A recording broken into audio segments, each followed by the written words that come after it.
This channel does not promote or encourage any illegal activities. All contents provided by this channel is meant for educational purpose only. Hello everyone, welcome to my channel. अब MP GK की series में intro के जो part है, जो MP का intro है वो लगभग कंप्लीट हो चुका है। कुछ एक आध दो लेसन बचे हुए हैं, उसके छोटे मोटे इंट्रो एक फैक्ट के रूप में ही बचे हुए हैं। तो मैं किसी भी वीडियो में एक बार दो बार में मैं आपसे बोलूंगी और आप उसे कवर कर लेंगे, ठीक है। अब मैं आज से चल रही हूँ नेक्स्ट चैप्टर में, और उससे पहले मैंने पिछली वीडियो में एमपी के संभागों के बारे में आपको बताया था। एमपी के संभाग में मैंने फर्स्ट बताया था जो क्षेत्रफल और जनसंख्या में दोनों में सबसे बड़ा संभाग था जबलपुर। उस संभाग में, जबलपुर संभाग में 8 जिले शामिल हैं। 8 जिलों में से 7 जिले मैंने व्हाइट बोर्ड पर लिखे थे, लेकिन जो 8वां जिला था वो बाय मिस्टेक मुझसे छूट गया था, ठीक है। तो जबलपुर संभाग के जो मैंने जिले लिखे थे उसमें आप एक और जिला ऐड कर देंगे, टोटल 8 हो जाएंगे, और वो जिला है मंडला, ठीक है। आप मंडला जिला भी उसमें ऐड कर देंगे। तो चलिए हम स्टार्ट करते हैं आज का वीडियो। आज के इस वीडियो में हम देखेंगे, स्टार्ट करेंगे मध्य प्रदेश की ज्योग्राफी, मध्य प्रदेश का भूगोल।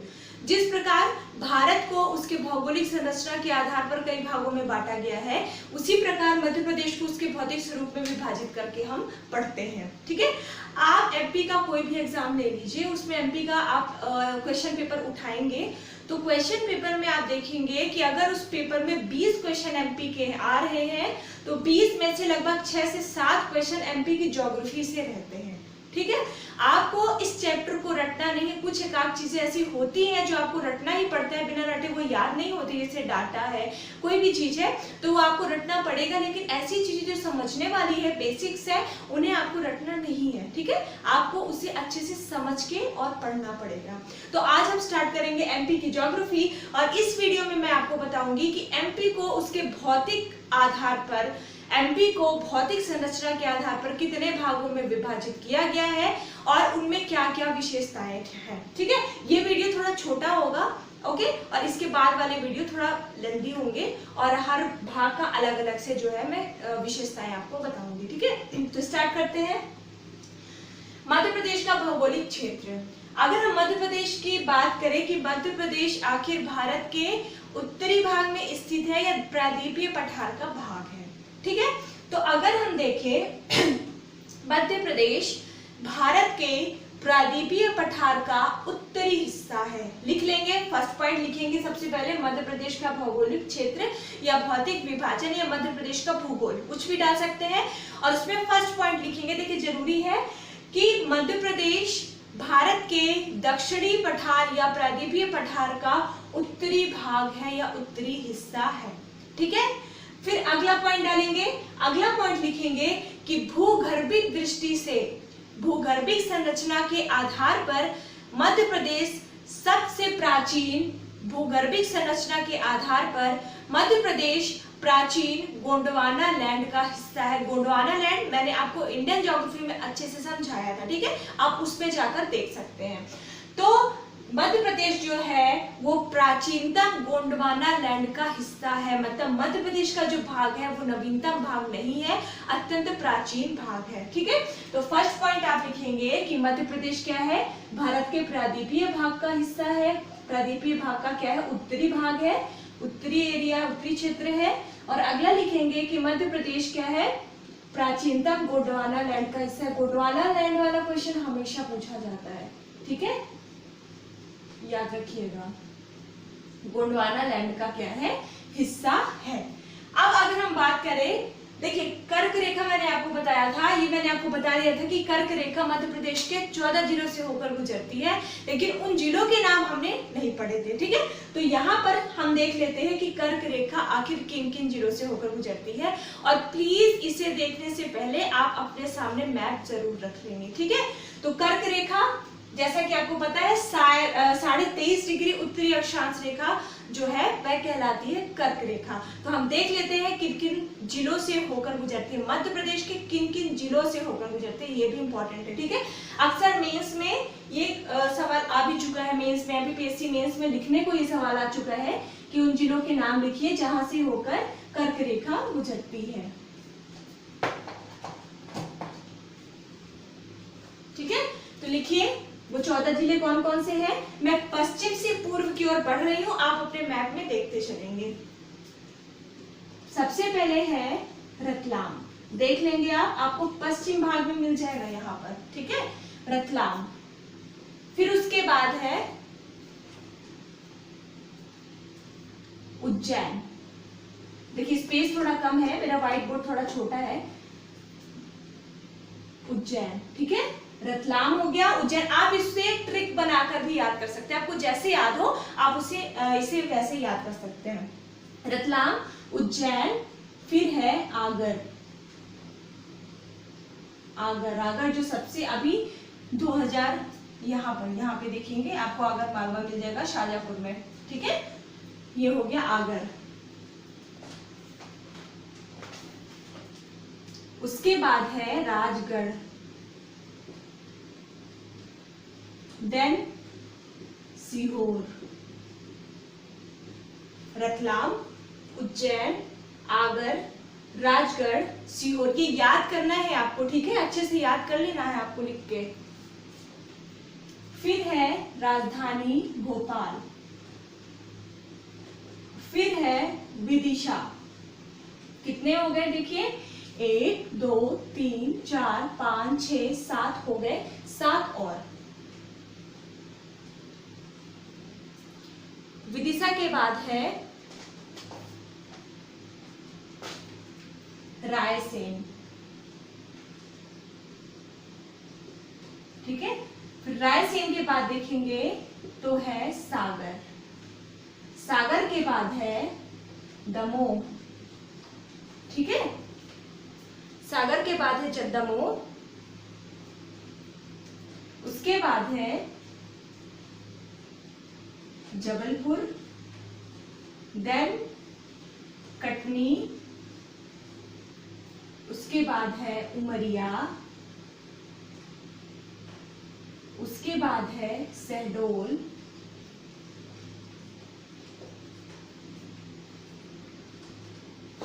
ये हो गए आपके रतलाम, उज्जैन, आगर, राजगढ़।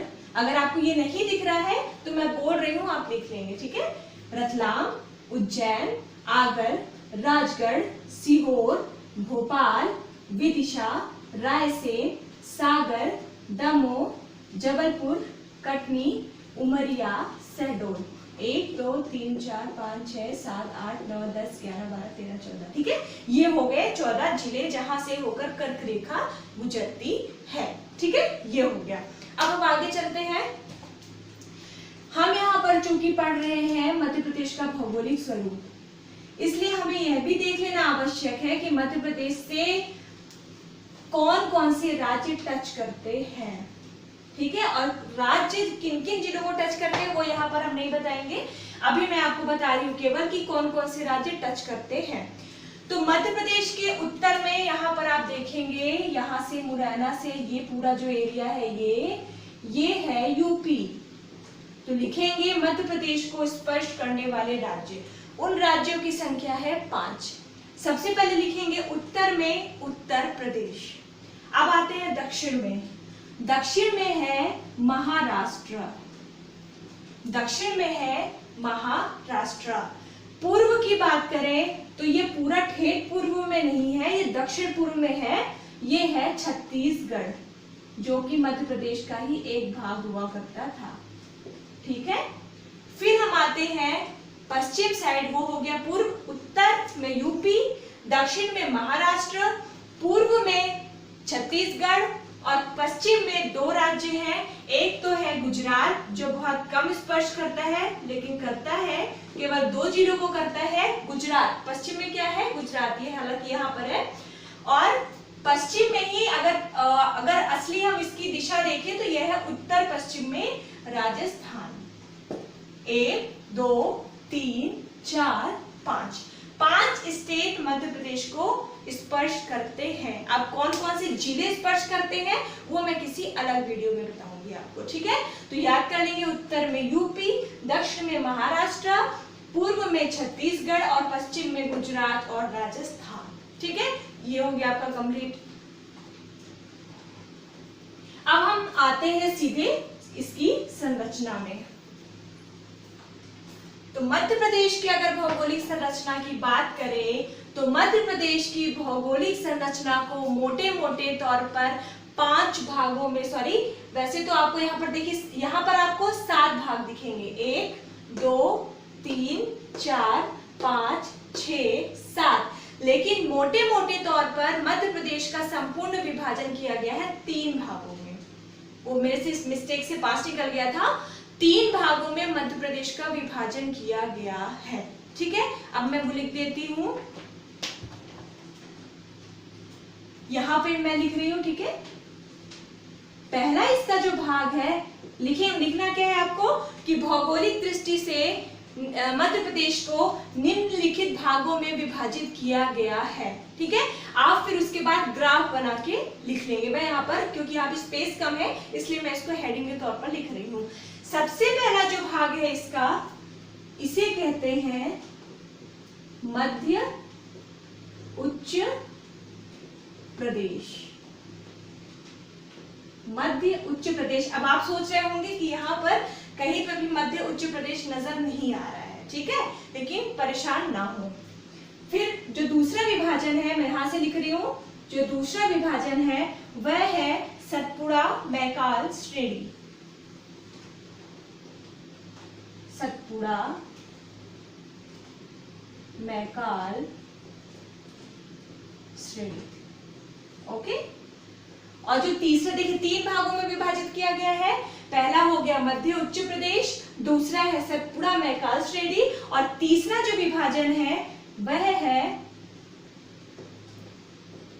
बघेलखंड का पठार, या इसे ही कहते हैं पूर्वी पठार। पूर्वी पठार। आगे समझ में? अब देखिए, सतपुड़ा मैकाल श्रेणी आपको ये दिख रहा है, बघेलखंड का पठार आपको ये दिख रहा है, लेकिन मध्य उच्च प्रदेश आपको कहीं नजर नहीं आ रहा है। ओके, मैं अब आपको बताती हूं, ये आप देख रहे हो मध्य भारत का पठार, ठीक है, ये आप देख रहे हो मालवा का पठार, ये देख रहे हो आप बुंदेलखंड का पठार। बुंदेलखंड का जो पठार है उसका कुछ हिस्सा जो मध्य प्रदेश में है, और बहुत सारा इसका हिस्सा जो है इसका वो यूपी में भी आता है। फिर बुंदेलखंड के बाद ये है रीवा पन्ना का पठार, और इसके बाद है नर्मदा सोन घाटी। तो कितने हो गए? 1 2 3 4 5। ओके, तो मध्य उच्च प्रदेश के अंतर्गत यही 5 संरचनाएं आती हैं, अर्थात इन्हीं 5 संरचनाओं को मिला करके मध्य उच्च प्रदेश नाम दिया गया है। जब आप विभाजन पढ़ोगे, किसी भी बुक में अगर आप पढ़ते हो, तो कभी कभी जो विभाजन है वो इन 3 भागों में ना करके डायरेक्टली आपको 7 भागों में विभाजित करके दिखाएगा। इससे आपको कंफ्यूज नहीं होना है। मोटे मोटे तौर पर मध्य प्रदेश के 3 विभाजन है, और उसके बाद मध्य उच्च प्रदेश का जो अलग विभाजन है वो ये 5 है। ठीक है, तो हम लिख लेते हैं मध्य उच्च प्रदेश, और इसका पहला क्या है? ये मध्य भारत का पठार। मैं आपको अलग से समझाऊंगी सारी चीजें, परेशान नहीं होना है। मध्य भारत का पठार, ठीक है। फिर सेकेंड क्या है? बुंदेलखंड का पठार। बुंदेलखंड का पठार। थर्ड क्या है? मालवा का पठार। मालवा का पठार। फोर्थ क्या है? रीवा पन्ना का पठार। रीवा पन्ना का पठार। और लास्ट क्या है? नर्मदा सोन घाटी। नर्मदा सोन घाटी। देखिए, अगर आपको यहाँ पर समझ में नहीं आ रहा लिखा हुआ, क्योंकि स्पेस बहुत कम है, ओके, तो माइंड नहीं करेंगे इस चीज को, तो मैं यहाँ पर ना ब्लू कलर से यहाँ पर मार्क कर देती हूँ, और जिन जिन भागों में मार्क है वही मार्क मध्य उच्च प्रदेश के अंतर्गत आते हैं। ये मध्य भारत का पठार, ये बुंदेलखंड का पठार, ये है मालवा का पठार, ये है रीवा पन्ना का पठार, ये है नर्मदा सोन घाटी, और हाँ बस इतने ही, 1 2 3 4 5, हाँ हो गए। बस आपको ज्यादा कुछ याद नहीं रखना है। हाँ ये नाम तो आपको याद रखने पड़ेंगे, लेकिन आप विभाजन में आपको कंफ्यूज नहीं होना है। बस आपको इतना याद रखना है कि जो सबसे पूर्वी भाग है बघेलखंड का पठार, और जो सबसे दक्षिणतम भाग है ये है अलग से डिवीजन, बाकी ये सब डिवीजन है। मध्य उच्च प्रदेश के ये 5 जो है सब डिवीजन है, ठीक है। लेकिन पढ़ने की दृष्टि से क्या करते हैं, सबको इकट्ठा ही पढ़ते हैं। इकट्ठा इन द सेंस अलग से मध्य उच्च प्रदेश कभी कभी अलग से डिवाइड नहीं होता है, ठीक है। सबसे पहला मध्य भारत का पठार पढ़ लेते हैं, देन बुंदेलखंड, और ऐसे करते हैं सारे, ठीक है। तो सबसे पहले हम स्टार्ट करते हैं मध्य भारत का पठार से, ठीक है। अपना मैप अपने सामने रखिए। मैं यहाँ पर उनकी अंदर जाके विशेषताएं नहीं बताऊंगी, मैं अभी आपको इनके बारे में एक ग्राफिक से तैयार करवा दूंगी, ताकि जब भी आप उसकी विशेषताएं पढ़ो अगले वीडियो से, तो आपके माइंड में वो चीज बनी रहे कि ये जो संरचना है वो कहाँ पर थी, ठीक है। क्योंकि आप देख रहे हो स्पेस इतना कम है, तो बहुत ज्यादा मुश्किल होगा कि मैं यहाँ पर इसकी संरचना भी बना दूं, फिर यहाँ पर मैं वो चीज लिखवा भी दूं आपको, ठीक है। तो आप इसको पहले अच्छे से पढ़ लीजिएगा, इसीलिए मैंने पहले अपना एक वीडियो इसके लिए बना दिया है। तो चलिए सबसे पहले हम स्टार्ट करते हैं मध्य भारत के पठार से। मध्य भारत का पठार, अब आप अपने मैप में देखिए, जो सबसे उत्तरी जिले दिखेंगे आपको, मुरैना, श्योपुर, भिंड, ग्वालियर, जो आपको जिले दिखेंगे, वह जो है पूरा इलाका वह कहलाता है मध्य भारत का पठार। मध्य भारत के पठार में चंबल नदी ने बहुत ज्यादा अपरदन कर दिया है। चंबल के डाकू सुने होंगे आपने, चंबल का एरिया सुना होगा। चंबल का एरिया कहाँ है, पूछ सकता है कि चंबल नदी ने अपने बहुत सारे जो अवनालिका अपरदन किए हैं, जो खड्ड स्थापित कर दिए हैं, वो आखिर किस संरचना में उपस्थित है। तो किस संरचना में है, मध्य भारत का पठार। अब आप सोच रहे होंगे कि कैसे, देखिए चंबल नदी मालवा के पठार से निकलती है, जानापाव, इंदौर में जानापाव नामक एक स्थान है, वहां से निकलती है, और निकलते हुए ये यहाँ से जाती है, मैं यहाँ अभी बना नहीं रही हूँ, मैं यहाँ से जाती है और राजस्थान में प्रवेश कर जाती है, ठीक है। राजस्थान में कई सारे बांध भी बने हुए हैं, अपने यहाँ पर भी चंबल नदी में मंदसौर में बहुत बड़ा बांध बना हुआ है, गांधी सागर, फिर वहां पर राजस्थान में एंट्री करते ही इसमें चित्तौड़गढ़ में बना हुआ है, कोटा में बना हुआ है कोटा बैराज, और जवाहर सागर, और एक और बांध बना हुआ है, मतलब बहुत काफी विशाल बांध बने हुए हैं इसमें। और फिर ये यहाँ से जाकर चंबल नदी यहाँ से जाती है, और फिर ये वापस से अपना मार्ग बदलकर और पुनः मध्य प्रदेश में प्रवेश कर जाती है। मध्य प्रदेश के जो उत्तरी जिले हैं वहां पर ये प्रवेश कर जाती है, और बहुत ज्यादा अपरदन उसने यहाँ पर कर दिया है। जो लोग इस क्षेत्र से रिलेटेड होंगे वो लोग तो अच्छी तरह से जानते होंगे, लेकिन अगर आप कभी ग्वालियर जाओ, ग्वालियर से अगर अभी की ट्रेवलिंग करो, तो आपको यहाँ पर खड्डे देखने को मिल जाएंगे, बहुत काफी विशाल खड्डे हैं, ठीक है। तो मध्य भारत के पठार में ही चंबल का अवनालिका अपरदन उपस्थित है, ठीक है। संपूर्ण मध्य प्रदेश का, ये बहुत ज्यादा इंपॉर्टेंट है जो मैं बता रही हूँ, संपूर्ण मध्य प्रदेश का 10.68% भाग मध्य भारत का पठार है। संपूर्ण मध्य प्रदेश का 10.68% भाग मध्य भारत का पठार है, ठीक है। ये नोट कर लेंगे, ये हो गया। अब हम चलते हैं इसके पूर्व में, तो मध्य भारत के पूर्व में है बुंदेलखंड का पठार। बुंदेलखंड का नाम सुना होगा आपने, काफी वहां पर बहुत ज्यादा सूखा पड़ता है। अक्सर आप कभी टीवी में देखो, न्यूज में देखो, तो जब सूखे का समय आता है और न्यूज में जब सूखे का दिखाता है, और किसान अपने हाथ जो है वो सर पर रख के बैठा होता है जमीन में, और जमीन जो है वहां की काफी फटी होती है, काली मिट्टी जो है वो थोड़ा सा भी सूखने पर उसमें दरार आ जाती है, इसीलिए उसमें जुताई की आवश्यकता नहीं पड़ती है, ठीक है। तो जो किसान है वहां पर बैठा रहता है, वो पता है कौन सा एरिया है, वो बुंदेलखंड का ही एरिया है, वहां पर पानी की ज्यादा सुविधाएं नहीं है, ठीक है। तो ये बुंदेलखंड का भाग है, दतिया आ जाता है, ठीक है, थोड़ा बहुत यहाँ पर टीकमगढ़ और छतरपुर का थोड़ा बहुत एरिया आ जाता है।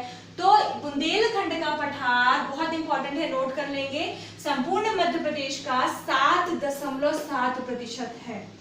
बुंदेलखंड का पठार संपूर्ण मध्य प्रदेश का 7.7% है, ठीक है। अब हम आगे चलते हैं। अब मध्य भारत के पठार के दक्षिण में आएंगे, तो ये है मालवा का पठार, ठीक है। मालवा के पठार के बारे में मैंने इंडियन ज्योग्राफी में भी आपको बताया है। ओके, यहाँ पर भी हालांकि बताऊंगी और अच्छी तरह से यहाँ पर हमें पढ़ना पड़ेगा। तो मालवा का पठार जो है, इसकी सबसे खास बात यह है कि मालवा के पठार की जलवायु बहुत अच्छी है। यहाँ की जलवायु बहुत सम है, मतलब ठंड में ना तो यहाँ पर बहुत अधिक ठंड पड़ती है, गर्मियों में ना तो यहाँ पर बहुत ज्यादा गर्मी पड़ती है। मध्य प्रदेश के जितने भी औद्योगिक क्षेत्र हैं, इंदौर, भोपाल, देवास, उज्जैन, सारे मालवा के पठार में ही आते हैं। कृषि के लिए बहुत सर्वोत्तम स्थान है मालवा का पठार। फाहियान नामक जो चीनी यात्री आया था चंद्रगुप्त द्वितीय के काल में, उसने मालवा के पठार की बहुत ज्यादा प्रशंसा की थी। ठीक है, यहाँ पर अभी याद रखने योग्य ये सारी चीजें तो मैं आपको बताऊंगी, लेकिन अभी जो याद रखने की बात है वो यह है कि संपूर्ण मध्य प्रदेश का 28% भाग जो है वह मालवा का पठार कवर करता है। मतलब मालवा का पठार कितने प्रतिशत संपूर्ण मध्य प्रदेश का? 28%। 28 मतलब यहाँ पर देखिए 28 से कोई भी परसेंट ज्यादा नहीं मिलेगा आपको। तो मालवा का पठार मतलब मध्य प्रदेश की सबसे बड़ी भौगोलिक संरचना है।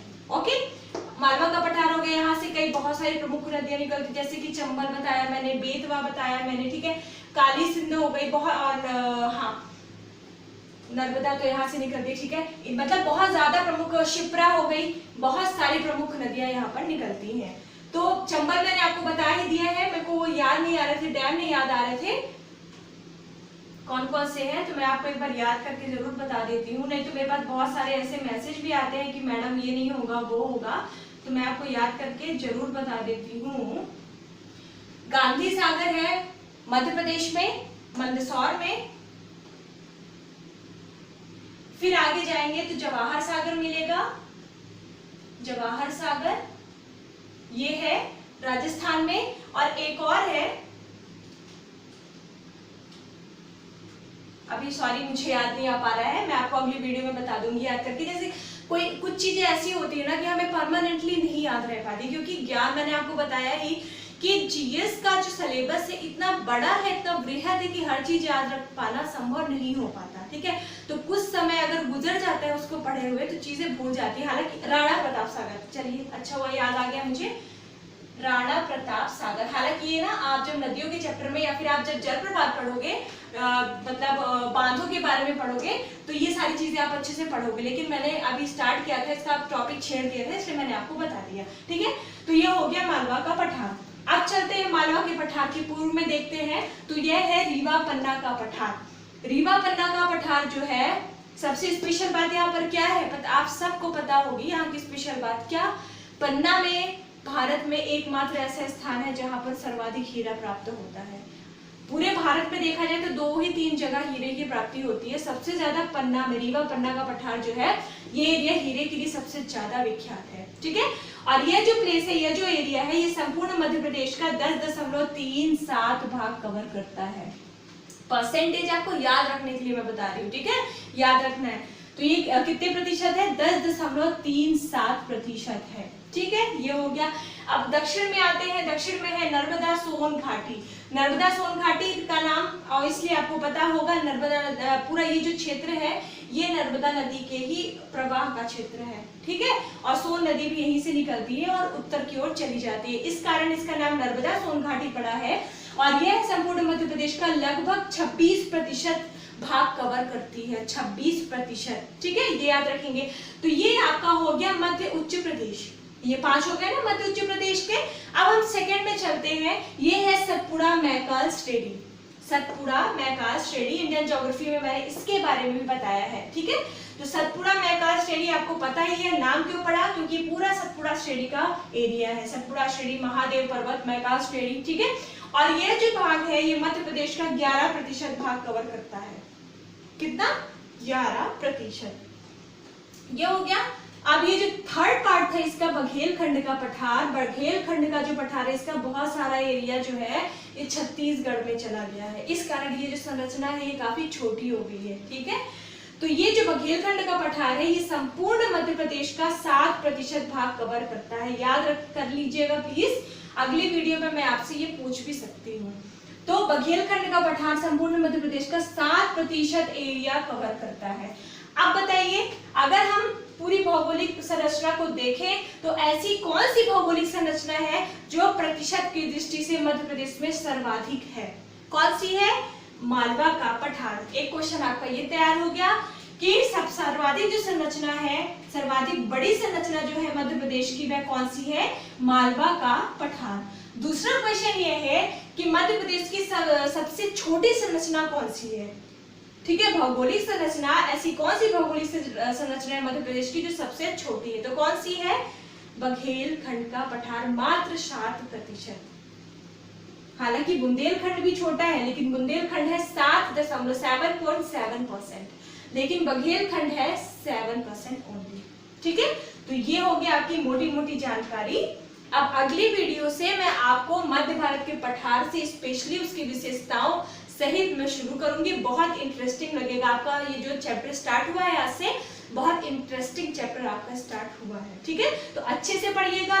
कोई भी ऐसी चीज आप ये मत सोचिएगा कि इंपॉर्टेंट नहीं होगी तो हम नहीं पढ़ेंगे। ठीक है, सारी चीजें अच्छे से पढ़ के, नोट्स उसकी बना के प्रिपेयर करके और बार बार उसको प्लीज रिवाइज करते रहेंगे। ठीक है, देखिए अगर आप किसी बुक को उठा लेंगे तो बुक में आपको ऐसी भी चीजें मिल जाती हैं जो आपको नहीं पढ़नी रहती, लेकिन पढ़ने वाले को, सबके साथ ऐसा होता है, जो पढ़ता है बुक तो वही सोचता है कि बुक में ये चीजें हैं तो हमें सब कुछ पढ़ना है। ठीक है, लेकिन मैंने यहाँ पर ऐसी चीजें बताई है जो आपको इंपॉर्टेंट है, और बुक अगर आप पढ़ोगे तो उसमें ना पढ़ने वाली चीजें भी पढ़ोगे, और मैं यहाँ पर जो बताऊंगी वो वही चीजें बताऊंगी जो आपके लिए ज्यादा इंपॉर्टेंट है, जो आपको चीजें पढ़नी है।